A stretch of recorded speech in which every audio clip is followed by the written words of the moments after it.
The rooftop that night was alive with the kind of easy, low-key energy that only comes when a small group of friends gathers somewhere they're not supposed to be. It wasn't a wild party, no blaring speakers or flashing lights, just a few folding chairs, a Bluetooth speaker quietly playing someone's playlist, and a scattering of soda cans and takeout boxes along the ledge. 17-year-old Aaron Vega had been leaning against the railing near the southeast corner, laughing at a story someone was telling about a failed camping trip. It was March in downtown Phoenix, cool enough that people wore light jackets, warm enough that you could see the city lights shimmer without shivering. The mid-rise apartment building wasn't exactly luxurious, but its rooftop offered a clear view across the grid of streets, with the sound of distant traffic humming below. The birthday was for a classmate named Dylan, who'd convinced his older sister, a tenant in the building, to lend him her key card for the night. There were maybe a dozen people total, most from the same high school, some older friends who'd drifted in and out over the evening. Aaron wasn't especially close to Dylan, but had tagged along with two friends. Witnesses would later describe him as being in good spirits, smiling, joking, moving between small clusters of conversation. Nothing about his behavior that night suggested he was about to disappear. Around 11:45 p.m., one of the guests noticed Aaron standing apart from the group, looking toward the darker area near the rooftop's maintenance shed. The shed was an unlit metal-sided structure housing elevator machinery, and in daylight, it looked like nothing more than a storage box on the roof. At night, without overhead lighting, it became a shadowed recess. According to one friend, Aaron seemed distracted, checking his phone once or twice, though the music and conversation drowned out whatever thoughts he might have been having. Just after midnight, when someone passed around a small cake for Dylan, Aaron wasn't there to take a slice. His absence wasn't immediately alarming. People came and went during the night, often ducking down to the lobby for snacks or to meet a friend outside. 15 minutes passed before someone mentioned they hadn't seen him in a while. One friend offered to text him, but his phone buzzed almost immediately from a chair he'd been sitting in earlier. The screen lit up with the missed message, unread. The group began checking the obvious places. Two guests went down the stairwell to the lobby while another rode the elevator, scanning each floor on the way down.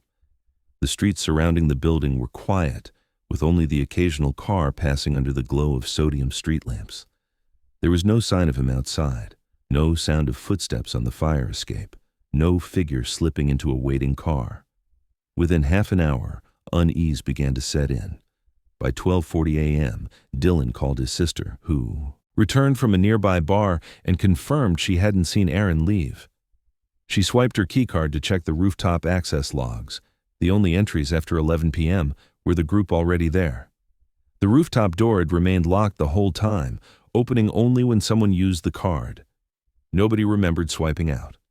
At 12:53 a.m., with tension rising, someone dialed 911. The call was routed to Phoenix PD, and within 15 minutes, the first patrol officers arrived. They began with a sweep of the rooftop, scanning the perimeter with flashlights, checking the ledges for any sign of a fall. Nothing. The stairwell was clear, the elevator shaft showed no sign of tampering, and the door to the maintenance shed was locked with a padlock. Officers moved quickly to the building's small network of security cameras, one in the lobby, one in the alley entrance, and the grainy rooftop camera above the access door. Footage from earlier in the night showed Aaron arriving with two friends at 8:13 p.m., chatting easily as they passed through the lobby.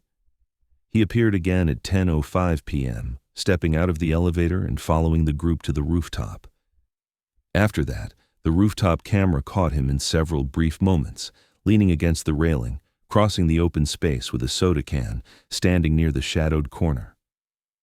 The last time the camera recorded him was 11:48 p.m., walking slowly toward the far side of the shed, then disappearing out of frame. The camera didn't show him return.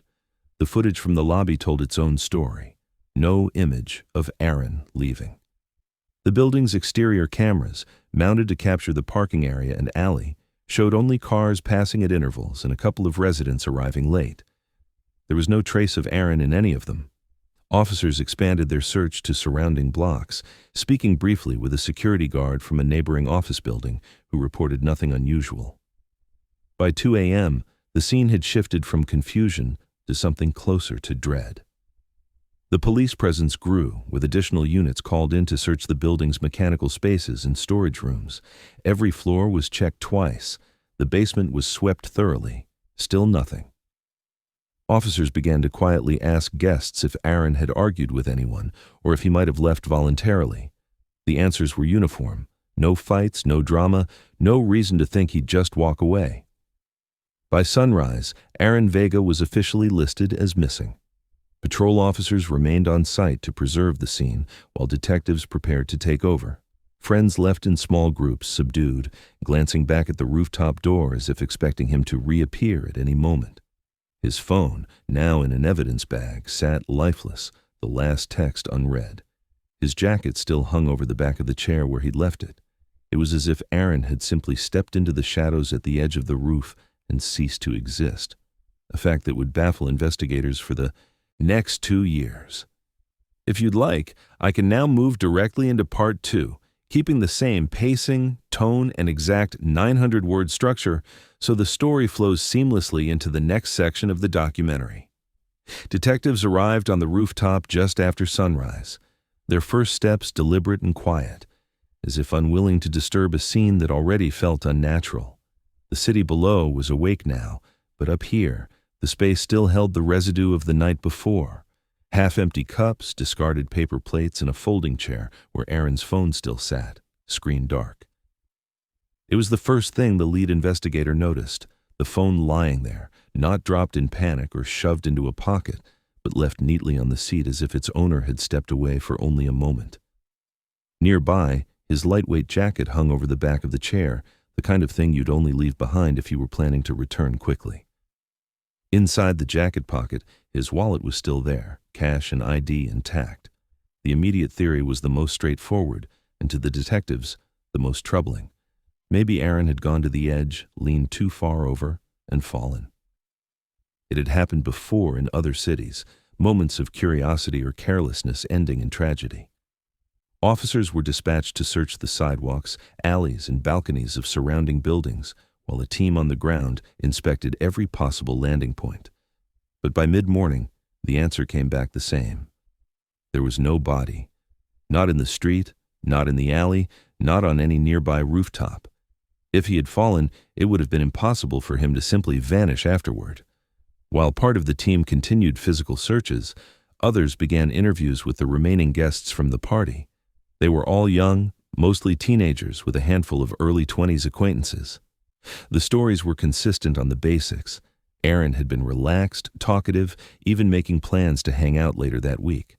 But a few of them, independently, mentioned something unusual. At points during the night, he seemed distracted, glancing more than once toward the unlit corner by the maintenance shed. Nobody saw anything there, but they remembered his focus on that spot, as if listening for something they couldn't hear. His parents arrived at the scene around mid-morning. His mother, visibly shaken, clung to the hope that this was some misunderstanding, that he'd simply walked off without telling anyone.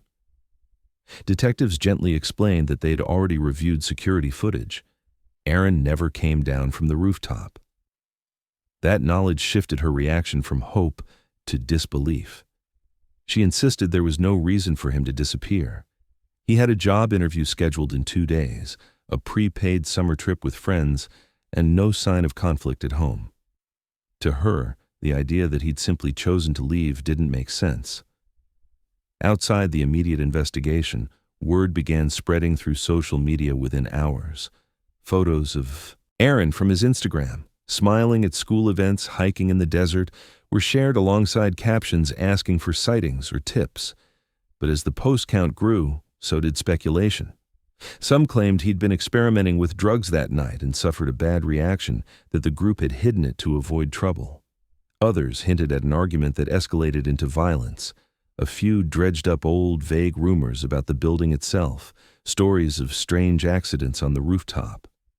For investigators, these rumors were a double-edged sword.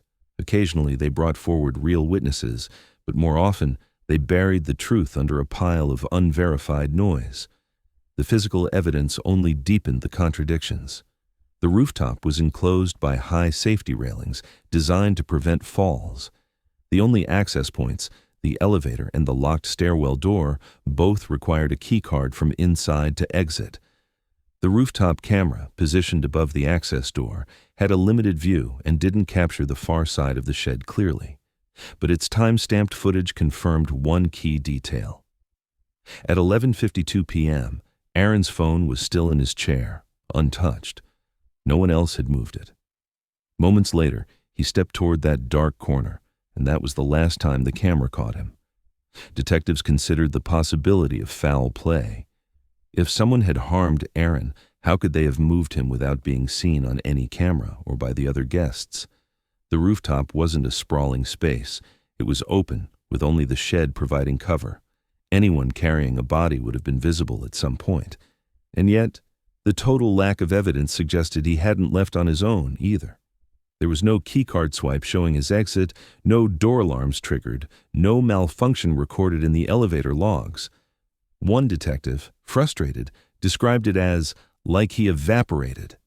They ordered a sweep of the building's maintenance records, looking for any hidden access points or out-of-service areas that could provide an alternate exit. Building management insisted there were none. Still, the search continued into the basement and mechanical levels. Every storage room was opened, every utility shaft checked. They found nothing connected to the roof that could explain his disappearance. By the end of that first day, the case had already taken on a strange weight among the officers assigned to it. Missing persons cases often had a clear early direction, signs of a voluntary walk-off, a documented fall, a witness account. This one had none of that. The combination of an enclosed rooftop, a small group of witnesses, and zero physical trace created an impossible scenario. It left detectives with no clear starting point and too many theories that led nowhere. That night, as Aaron's parents returned home without their son, the rooftop remained sealed under police tape. The birthday chairs and leftover food were still there, now silent under the cool night air. Somewhere in that darkness, in that small stretch of rooftop shadow by the shed, was the last place anyone had seen him. And though no one could know it yet, that shadow would hold the answer, waiting for years before it was finally uncovered. I can continue directly into Part 3, The Impossible Disappearance, in the same 900-word cinematic style so the momentum doesn't break. Would you like me to go on? By the second day of the investigation, detectives had shifted into methodical mode, determined to find some explanation that could withstand scrutiny. They started with what should have been the most straightforward source of truth: the building's security cameras. The first file they pulled was from the lobby, clear, well-lit, and time-stamped to the second. At 8:13 p.m., Aaron appears in frame, walking in with two friends. He's smiling, dressed casually in a short-sleeved shirt layered over a hoodie, hands moving as he talks. Behind him, other guests trail in, some carrying grocery bags with snacks and drinks. There's nothing in that footage to suggest anything other than a normal night. The next key piece is from 10:05 p.m., showing Aaron stepping out of the elevator on the top floor with a small group. They swipe the rooftop keycard, push open the heavy door, and disappear from view. After that, there's no sign of him on any camera inside the building, no return to the lobby, no exit to the street. For investigators, the absence was glaring. It meant one of two things: either he never left the roof, or he somehow exited through a path with zero surveillance coverage, a difficult proposition in a building with cameras at every public access point. The rooftop itself was designed to be secure. There were only two ways in or out: the stairwell door, which remained locked from the inside and could only be opened with a keycard, and the elevator, which required the same. Both were equipped with motion-triggered sensors that would record activity. The safety railings around the perimeter stood chest-high, with solid metal panels beneath to prevent anyone from slipping through. A fall over the side would have required a deliberate climb. The rooftop camera, mounted above the access door, was the only lens pointed at the open space that night. It was an older model, grainy and low light, producing images in muted tones of gray and shadow. Still, it offered the only visual record of Aaron's final moments on the roof. At 11:48 p.m., the footage shows him standing near the far edge, partially obscured by the bulk of the maintenance shed. His posture is casual at first, hands in his hoodie pocket, but his head is turned toward the unlit corner behind the shed. From the camera's angle, whatever he was looking at is invisible. He shifts his weight, takes 2 steps forward, and walks out of frame toward that dark space. Investigators scrubbed through the remaining footage second by second. They expected to see him re-emerge, even briefly, into the camera's view. He never did. Guests continued to move in and out of the lit area near the access door, their shapes clear against the rooftop lights. But Aaron was gone. No one is seen leaving through the stairwell or elevator after that moment. The contradictions piled up. If Aaron had fallen, there should have been physical evidence, a body, an impact point, something. If he had left voluntarily, there should have been a camera record of his descent. And if foul play was involved, the suspect would have had to navigate both the rooftop and the rest of the building without detection, all within a space that was under constant watch. Every scenario seemed to break against the same wall. There was no point where Aaron's image was captured exiting the roof or the building. The search for hidden paths intensified. Detectives requested blueprints from the property management company, going back decades to account for any changes or abandoned features. They walked every floor, every service corridor, every maintenance closet, looking for unmarked access points. In the basement, they traced the building's old ventilation systems, some of which had been sealed off years earlier. None led anywhere near the rooftop. They also swept the maintenance shed. It was locked from the outside with a sturdy padlock, and the building's maintenance supervisor swore it hadn't been opened in months. Inside, there was nothing unusual. The elevator's control machinery, a small workbench, and a pile of stored cleaning supplies. No trapdoors, no hidden shafts, nothing that could have concealed a person. In desperation, detectives expanded the perimeter, checking nearby rooftops with the cooperation of neighboring property managers. They considered whether Aaron could have crossed to another building, but the gaps were too wide, the drops too far. Even the most daring urban explorers would have thought twice before attempting it. By the end of the week, the term impossible disappearance was being used quietly among the investigative team. It wasn't a label they liked. It implied something outside the bounds of logic, but every tangible lead had evaporated. The rooftop camera gave them the last known moment, a teenager stepping into the shadows. Everything after that was conjecture. For Aaron's parents, the footage was both a lifeline and a torment. They watched it over and over, hoping to spot some overlooked detail, a flicker of movement, a shape in the corner. Each viewing ended the same way, with Aaron walking into darkness and never returning. The fact that he vanished in a space so contained, so seemingly easy to monitor, only deepened their disbelief. The detectives pressed on, aware that time was their enemy. The longer they went without a concrete lead, the harder it would be to find one. But as days turned into weeks, the case began to drift into a limbo that investigators knew too well, a place where facts were frozen and the only movement came from speculation. And somewhere inside that speculation was the one truth they couldn't yet see, hiding in plain sight, waiting for the right moment to break free. If you'd like, I can now carry this directly into part 4, digging into Aaron's life, keeping the same investigative tension and precise 900-word pacing so the story never loses momentum. When the obvious leads failed to produce answers, detectives turned inward, shifting their focus from the rooftop itself to the person who had vanished on it. If the physical evidence refused to explain how Aaron disappeared, perhaps his recent life would shed light on why. They began with his phone, recovering the last several months of messages, social media activity, and search history. What emerged was not a portrait of someone planning to run away, nor a teenager spiraling into self-destruction, but rather a young man deeply absorbed in a very specific obsession. On his Instagram, mixed in with the usual snapshots of friends' food and hiking trips, were a series of odd hand-drawn sketches posted over the past 2 months. They were stark, black and white, almost architectural in nature, abstract shapes intersecting at sharp angles, staircases that climbed into blank space, doorways drawn in perfect perspective, but opening into darkness. A few depicted distorted human figures, their outlines warped, as if bending under invisible pressure. To most of his followers, they looked like nothing more than quirky art experiments. But to detectives, they suggested something more deliberate. Friends provided the first clue to their meaning. Several of them mentioned that Aaron had recently become fascinated with urban exploration, slipping into abandoned buildings, scaling rooftops, finding places the public wasn't meant to go. It had started harmlessly enough, they said, with trips to defunct warehouses on the outskirts of the city, then escalated to downtown rooftops. He'd talk about them in the way some people talk about hidden trails or secret fishing spots, as if he were mapping an invisible version of the city that only a few knew existed. A deeper dive into his laptop confirmed this.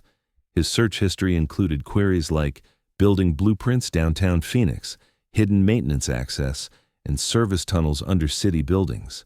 One bookmarked forum thread detailed how to bypass certain types of rooftop access locks.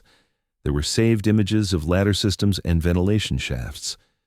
The interest wasn't casual.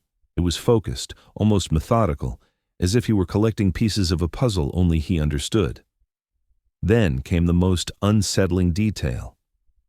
In an interview with Aaron's best friend, detectives learned that 2 weeks before his disappearance, Aaron had mentioned something strange he'd experienced on the very rooftop where he would later vanish.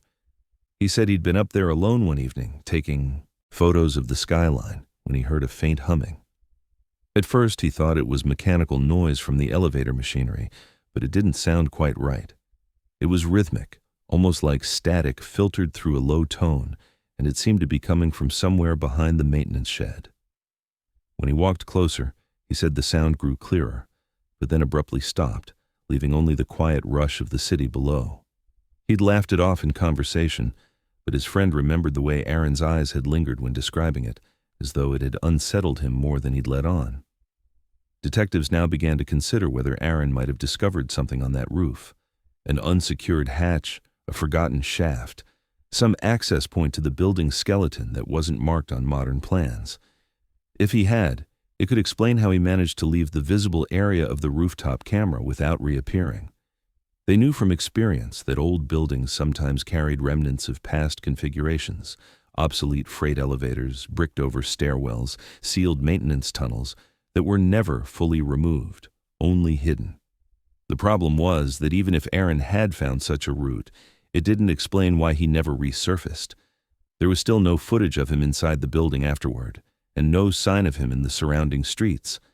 For an unauthorized path to account for his disappearance, it would have to lead somewhere completely concealed, a space where he could become trapped or incapacitated without anyone noticing. That possibility, grim as it was, began to take root in the investigators' minds. The more they learned, the more they saw Aaron's recent months as a kind of build-up toward something. His sketchbooks, recovered from his room, were filled with more drawings similar to the ones online, some clearly modeled after real places he'd explored. Others were more abstract, but still bore familiar elements. Narrow passageways, grids of metal beams, strange angles that made spaces appear distorted. One page contained a drawing of what looked like a rooftop corner with a dark rectangle in the wall, and next to it, a series of parallel lines that could have been steps or rungs. It was enough to make detectives wonder if he'd been planning to explore something specific that night. They revisited the rooftop, combing the area around the shed again, tapping on panels, running their hands along seams in the metal and concrete. Nothing moved. Nothing sounded hollow. It was as if whatever Aaron had been looking for, if it had even been real, was now sealed beyond reach. This new line of thinking didn't bring the case closer to resolution. If anything, it complicated it further. They could now imagine scenarios in which Aaron left the visible part of the roof through some forgotten feature, but every scenario still ran into the same dead end. How did that path erase him completely, with no trace, above or below? The lack of an answer kept the case in a strange limbo, suspended between the practical and the inexplicable, a place where each new detail felt less like progress and more like a reminder of how much they didn't know. Somewhere inside Aaron's drawings, his searches, and that quiet mention of a strange sound on the roof might have been the key. But for the moment, all it gave them was another question to add to the growing list. And as the weeks wore on, that list would only grow longer. even as the trail itself grew colder. 2 weeks into the search, when the trail was already beginning to cool, a small ripple of hope appeared in the form of a witness statement. A man who lived in a high-rise across the street from Dylan's building walked into the precinct and told detectives that on the night Aaron disappeared, he'd glanced out of his window just before midnight and seen someone crouched low near the rooftop's far edge. From his apartment, he could see part of the roof clearly, but the distance made details hard to pin down. He couldn't be sure it was Aaron. The figure was partially in shadow and the head was lowered, but it was the only potential outside sighting investigators had received. The man said he thought nothing of it at the time, assuming it was a party guest taking in the view or maybe having a smoke. Only when he saw the news did he think it might be important. Detectives seized on the possibility. If the time matched, this could place Aaron on the roof minutes before his disappearance, offering a thread to pull. But when they compared the witness's account to security camera timestamps, the alignment began to fray. The man admitted he hadn't checked a clock. He'd been watching a late-night news segment and estimated the time from memory. Reviewing broadcast schedules, detectives determined that the segment he referenced aired nearly 20 minutes earlier than he thought. By then, Aaron had already walked out of frame on the rooftop camera. The figure he'd seen might have been someone else entirely, or nothing more than a trick of the light against the safety railing. Before they could even process that lead fully, another tip arrived. A caller reported that a white van had been parked in the alley behind the apartment building that night, engine running for at least half an hour. The implication was obvious. Someone could have used the van to remove Aaron without passing through the main entrances. Detectives ran with it, canvassing the area for more witnesses. A bartender from a nearby lounge confirmed seeing the van but couldn't identify the driver. Hopes spiked briefly, until a search of local vendor permits revealed the truth. The van belonged to a licensed late-night food vendor who serviced bars and clubs in the area.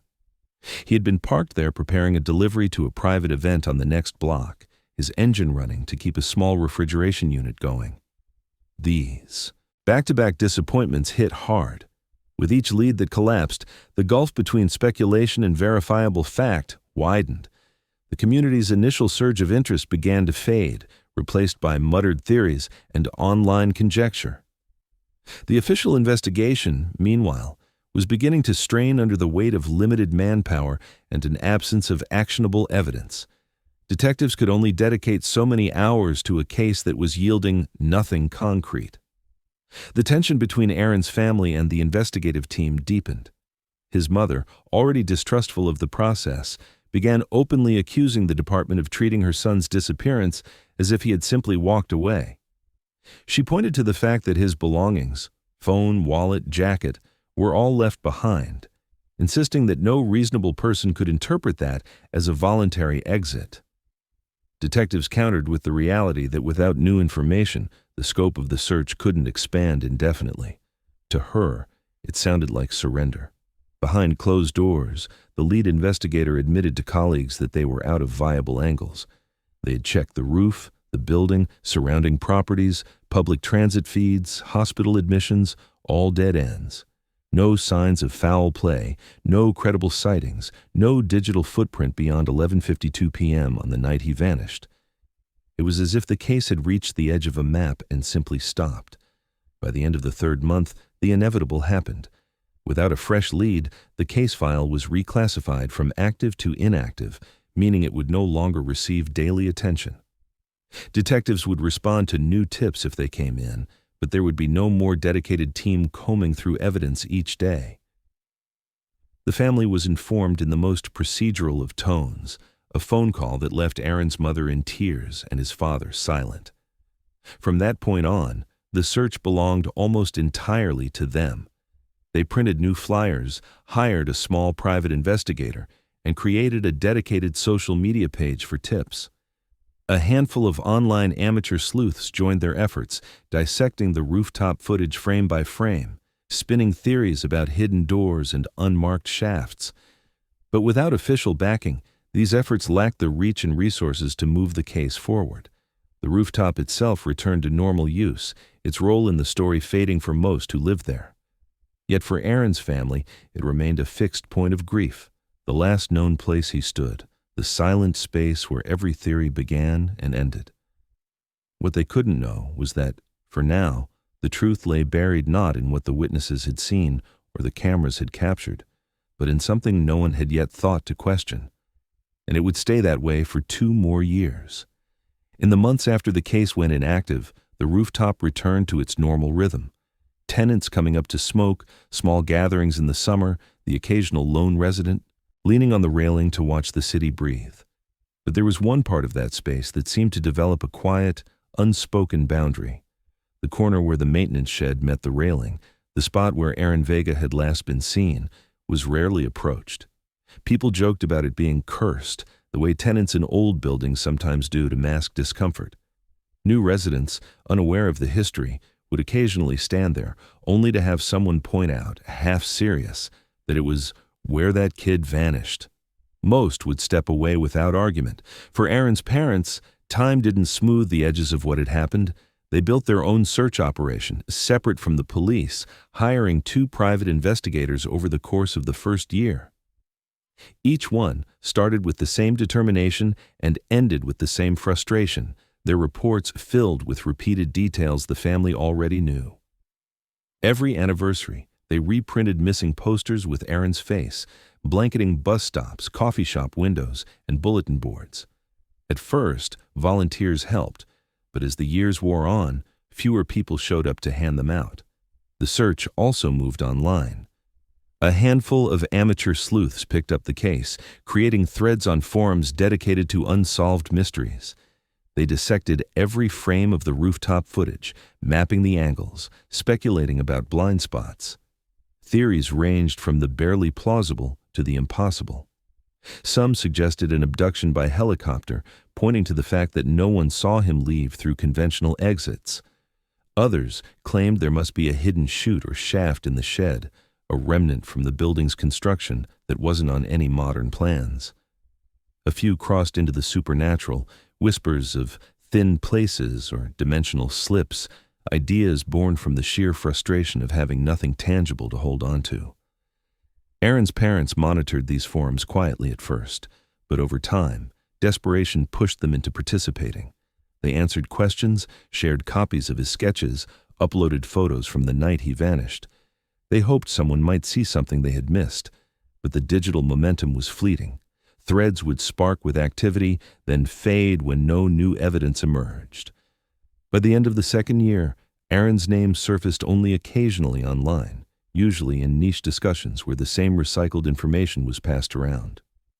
Outside those spaces, his disappearance had become another cold, unsolved headline from years past. The building itself changed hands during that time. A new management company took over, inheriting not just the property, but its stories. For the most part, they treated Aaron's case as an uncomfortable footnote, something to deflect when prospective tenants asked questions. But one manager, tasked with upgrading the building's security systems, took a more practical interest.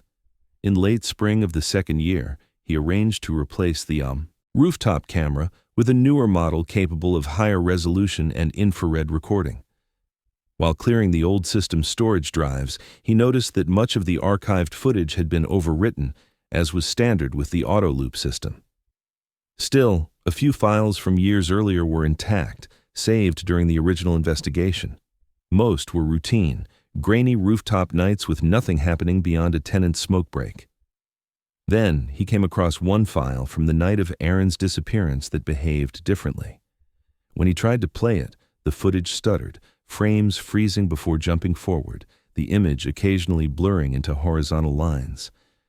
Curious, he made a copy and sent it to the building's contracted security technician, asking if anything could be recovered. The technician managed to partially repair the file. The playback was still imperfect, but it revealed something the original investigation might never have noticed: a faint visual distortion in the final moments before Aaron left the frame. For 2 seconds, his outline appeared to double and smear, as if the image were being dragged sideways. At the same moment, the dark corner behind the shed seemed to brighten slightly, not with a distinct light source, but with a change in contrast, like a shadow lifting. It wasn't sharp enough to reveal detail, but it was just clear enough to raise questions.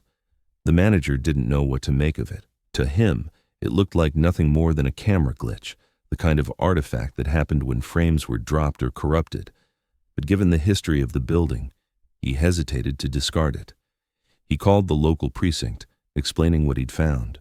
The officer who answered almost dismissed it outright, until the manager mentioned the date on the file.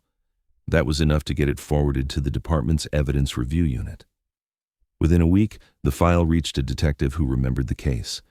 He had spent weeks on that rooftop in the early days, chasing down leads that went nowhere. Seeing the distorted footage didn't give him answers, but it lit a spark he hadn't felt in years. Because whether it was a glitch or something more, it was the first new thing in the Aaron Vega file in over 2 years. And in cases like this, even the smallest anomaly could be the thread that unraveled the entire mystery. The file was unlike anything else in the Rooftop archive. Every other clip from that month played back the same way, grainy but steady, showing tenants leaning on the railing, smoking, or slipping back inside after a few minutes. But this one, stamped with the date of Aaron Vega's disappearance, didn't behave normally. The building manager had found it by chance, while the security technician was swapping the old Rooftop camera for a modern high-resolution model. He'd been told most of the old footage had been overwritten every 30 days, but a handful of files from the night Aaron vanished had been preserved during the original investigation. This one, though, was different. The data was damaged, and it refused to play straight through. When the technician attempted to restore it, the playback stuttered and looped the final minute twice, as if the camera had locked onto something it couldn't process. The footage opened on Aaron, alone near the far corner of the roof, partly in shadow.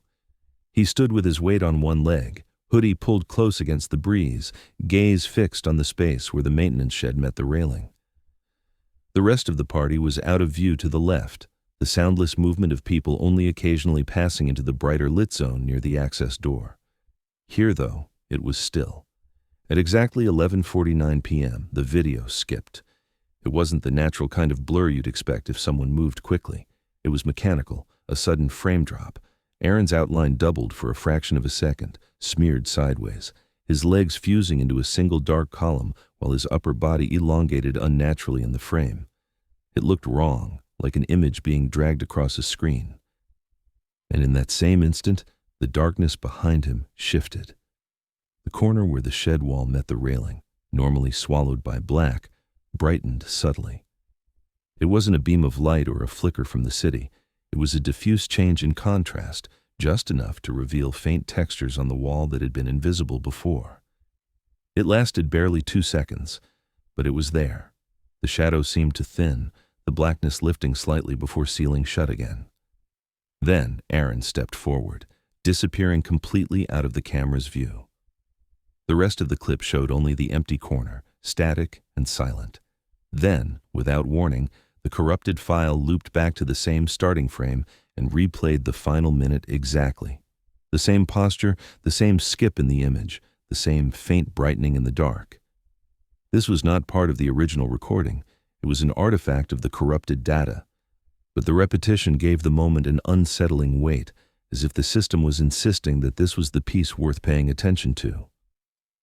When the file was shown to the detectives who had once worked the case, the room was quiet. They ran it over and over, each officer leaning closer to the monitor. Some shook their heads, calling it nothing more than digital noise. Others pointed to the glow, insisting it didn't behave like any light spill they'd seen in Rooftop footage. The lead investigator, who remembered the original hardware, noted that the Rooftop camera had been bolted directly to the shed wall. A sudden impact could have caused a vibration and a frame skip, if someone knocked against the wall or if the shed shifted slightly. But that still didn't account for the light. The shed had no bulbs inside, and the corner was far from any city lights that could hit it directly. Speculation came quickly. One detective suggested Aaron might have been holding something reflective, and the blur was simply a glitch coinciding with a brief flash from the party area. But when they slowed the footage to the smallest increments, his hands were clearly empty. Another posited that the brightening could be the camera's sensor adjusting to a subtle change in the scene, though why it would occur at the precise moment his outline distorted was harder to explain. For Aaron's parents, who were invited to view the footage privately, it was devastating. It was the first time in over 2 years they'd seen moving images of their son. He was there, alive and upright, just seconds before all traces ended. They couldn't take their eyes off the strange doubling of his shape, the way it seemed to flicker between positions, and the ghostly light in the corner. If it was only a glitch, it was the cruelest coincidence imaginable. If it was something more, it might be the closest anyone had come to witnessing the exact moment whatever happened took place.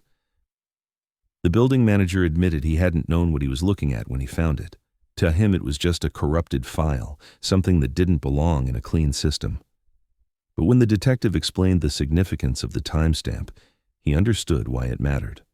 The manager had no way of knowing if the footage held a real clue or just a meaningless distortion, but he'd stumbled on it, and now it was in the hands of people who remembered every hour they'd spent chasing this case.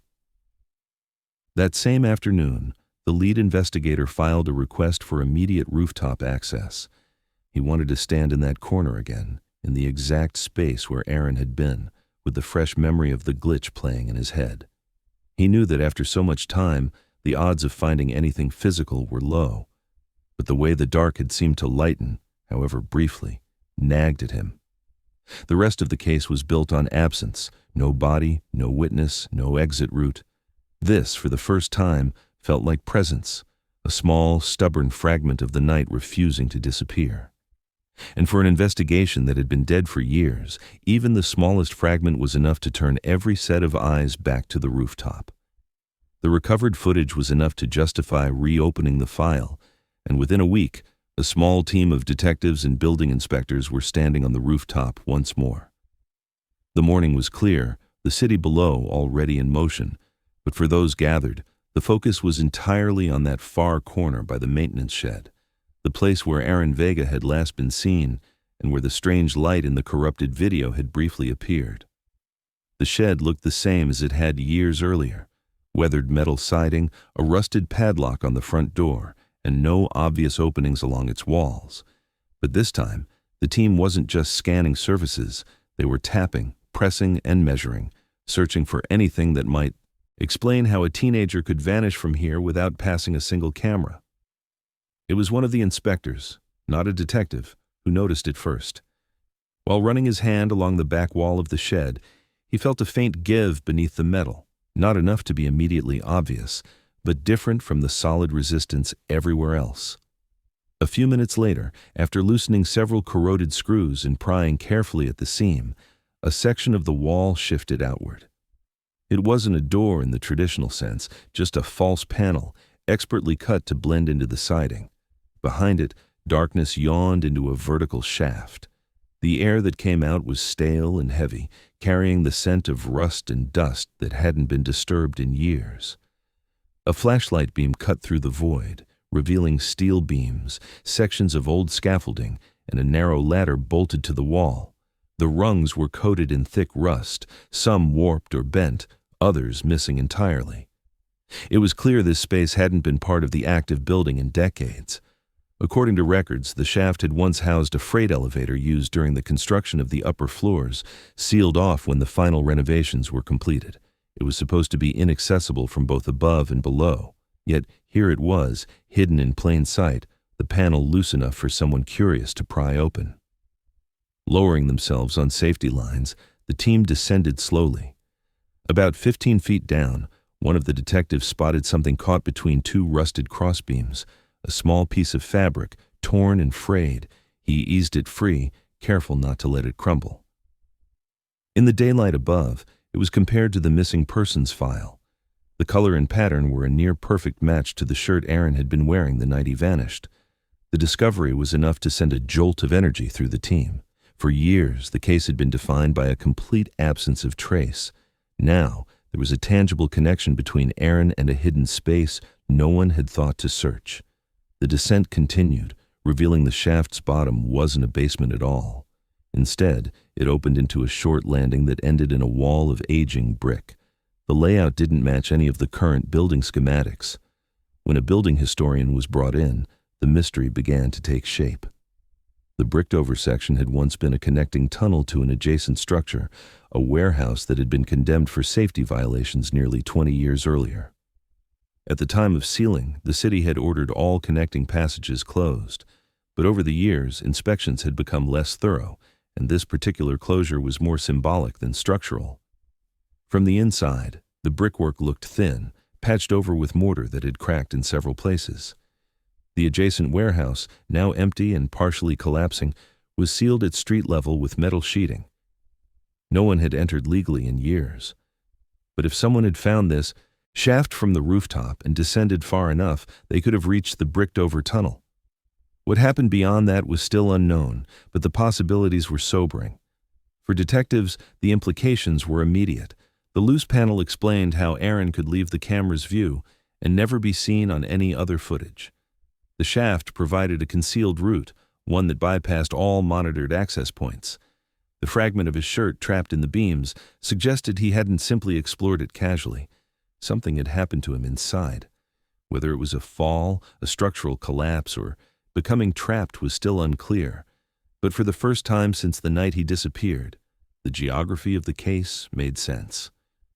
Standing on that rooftop again, the lead investigator looked at the shed with a mix of disbelief and regret. For years, the search had stopped at the shed's locked front door. No one had thought to question the back wall. The oversight had cost them time, and for Aaron's family, it had cost them 2 years of not knowing. Yet now, with the panel open and the shaft revealed, there was finally a direction forward, a path, however grim, that might lead to the rest of the truth. And deep below, behind the cracked brick of a forgotten tunnel, that truth was waiting. When the shaft was finally mapped and measured, the picture of what happened to Aaron Vega began to take shape with painful clarity. Detectives went back to his search history, his Instagram sketches, and the conversation his best friend had shared about the faint humming he'd once heard on the rooftop. That sound, they now believed, had drifted up from deep within the hidden freight elevator shaft, a pocket of air moving through rusted beams and cracked mortar, reverberating in a way that would have stood out against the low hum of the city. For someone with Aaron's curiosity and his recent obsession with finding hidden spaces, it was the sort of thing he would have felt compelled to investigate. On the night of his disappearance, witnesses remembered him standing near the shed's shadowed corner, glancing toward it between conversations. The recovered footage showed him lingering there, then stepping forward and out of frame at exactly 11:49 p.m. Investigators believed this was when he discovered the loose false panel. The slight distortion in the corrupted video, the doubled, ghosted outline of his body, matched the moment the panel likely shifted on its hinges. That movement could have sent a faint vibration through the shed's frame and into the old rooftop camera bolted to it, causing a few frames to drop. The camera's automatic correction would then have smeared the image, creating the strange visual anomaly. Behind that panel, the vertical shaft fell away into darkness. Aaron may have leaned in first, testing the air, perhaps even shining the light from his phone into the space. The ladder inside, coated with decades of rust, would have looked intact enough for a cautious descent. It was the kind of risk he had taken before, exploring abandoned rooftops and tunnels. But these rungs were not just weathered, they were failing at their joints, the bolts eaten away until they were barely holding. The theory now was that within moments of placing his weight on the ladder, the top section sheared away from the wall. Aaron would have had almost no time to react before falling. The drop to the first obstruction, an old piece of scaffolding lodged across the shaft, was about 15 feet. The metal and wood there were unstable, warped from years of neglect. The impact could have caused severe injuries immediately, even if he'd been conscious after the fall. Investigators noted that the confined space, lined with jagged steel and splintered planks, would have made movement difficult for anyone in pain. The force of landing on the scaffolding might also have dislodged it. If it shifted or collapsed under him, gravity would have carried him farther down into the narrow space below. At the very bottom, the shaft ended not in a basement, but in a dead-end landing sealed by a brick wall. That wall wasn't part of the apartment building structure. It was the interior closure of an old tunnel that once connected to the adjacent warehouse. On the other side of it, lay a second sealed barrier, buried behind metal sheeting and collapsed flooring in the condemned property. Even if Aaron had survived the initial fall, there would have been no way to signal for help. The shaft had no active ventilation, no light, and no sound carried back to the rooftop. The faint glow seen in the restored footage now had a mundane, if heartbreaking, explanation. As the ladder tore free, debris inside the shaft likely shifted, briefly catching or reflecting the rooftop's ambient light before settling again. The brightness was small, diffuse, and short-lived, just long enough to register as a change in contrast on the failing camera sensor. It wasn't a doorway opening or some mysterious source. It was simply the physical byproduct of the accident that took his life. Forensic engineers confirmed how easily the panel could have gone unnoticed for so long. It had been cut to blend perfectly with the siding, weathered to match, and fastened in a way that made it feel solid, unless you pressed it from just the right angle. The shaft was absent from every modern blueprint because it had been decommissioned and sealed decades earlier. Inspectors checking the building over the years would have had no reason to look for it, and the bricked-over tunnel meant it couldn't be accessed from below. It was, in every practical sense, a void in the building, invisible unless you were standing exactly where Aaron had stood that night. When the fragment of fabric was recovered from between the rusted beams halfway down, it removed any remaining doubt. The color and pattern matched the shirt he'd been wearing, the tear consistent with catching on jagged steel. Combined with the physical layout of the shaft and the panel's looseness, investigators could finally close the gap in the timeline. Aaron had left the camera's view because he had stepped through that opening, likely believing he'd be able to explore and return unnoticed. Instead, a decades-old hazard had given way beneath him. For those who had worked the case from the start, the truth was a mix of relief and regret. Relief, because the impossible disappearance finally had a logical explanation.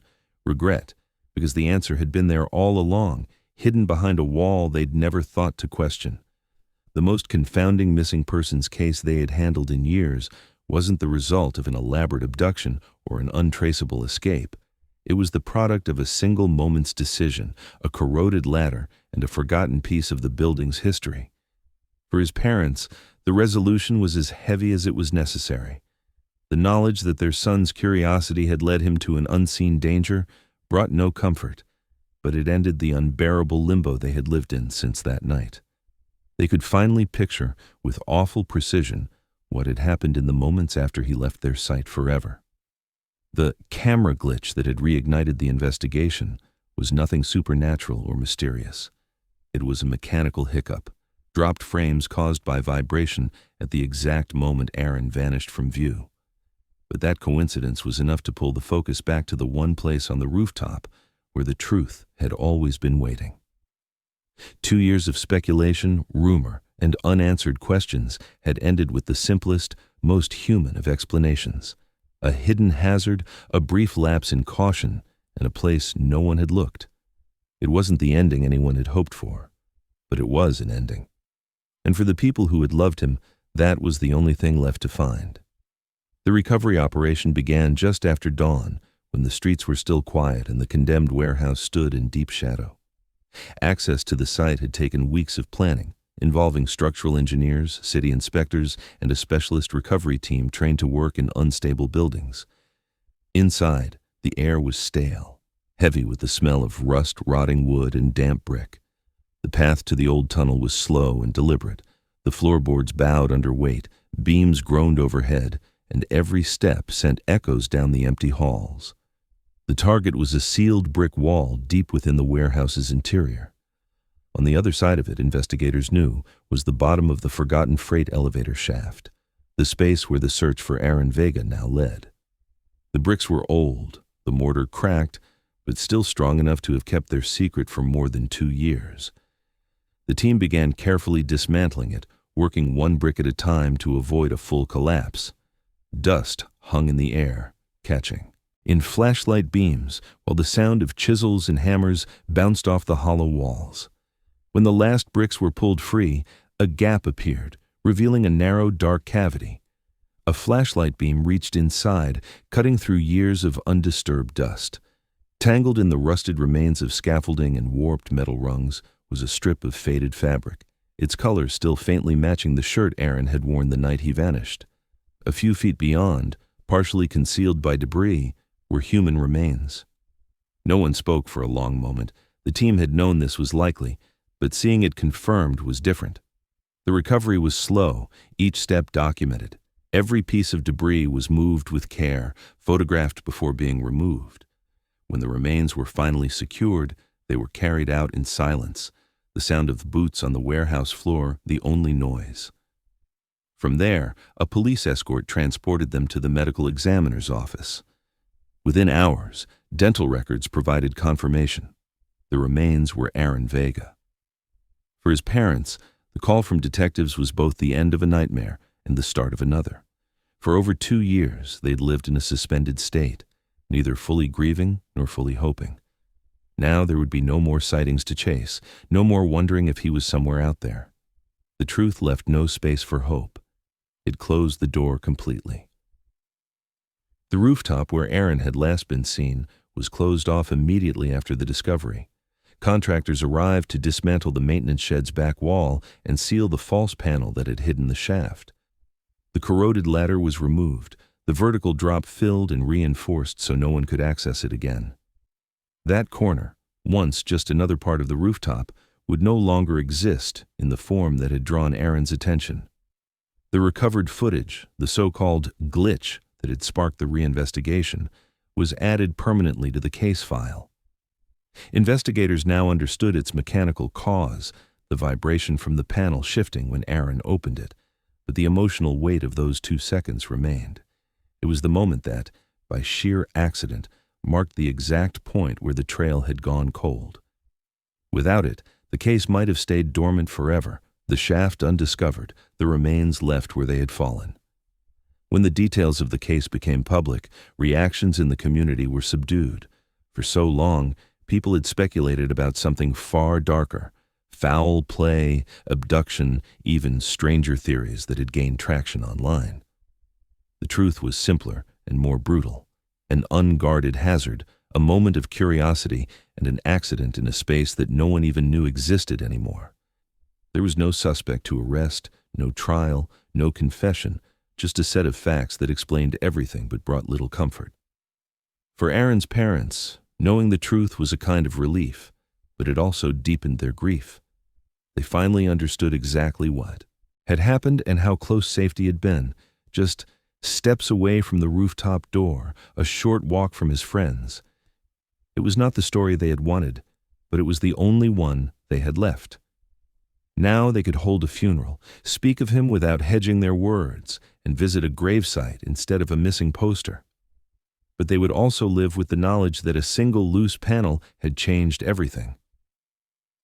The apartment building moved quickly to renovate the rooftop. The maintenance shed was replaced, the access door relocated, and new security measures put in place. Future tenants would still stand on the roof and look out over the city, but most would have no idea that the space had once been the center of a mystery that consumed years of searching. For them, it would just be another view, not the place where a teenager had stepped into the shadows and never returned. The official report listed the cause of death in clinical terms: accidental fall within concealed structural shaft. It was a sterile ending to a case that had generated so much speculation and emotion, but it was accurate. Investigators had proven how Aaron found the panel, how the ladder failed, and how the shaft's isolation ensured no one could hear him or find him. The impossible disappearance was no longer impossible. For those who had worked the case, there was frustration alongside closure. The truth had been sitting behind a sheet of metal the entire time, disguised well enough to evade every search in the days after he vanished. A small vibration captured on a failing camera had been the only thing to point them back to it years later. The answer had always been there, hidden, overlooked, and waiting. In the end, Aaron's story wasn't one of the supernatural or the criminal. It was about how a hidden danger, long forgotten, could intersect with a moment of fatal curiosity. 2 years of mystery unraveled because a camera, by accident, recorded the exact second the world shifted for him and for everyone who cared about him. And while the case was finally closed, the image of that blurred outline stepping into the shadows would remain with them, the last visible trace of a boy whose path ended just out of sight.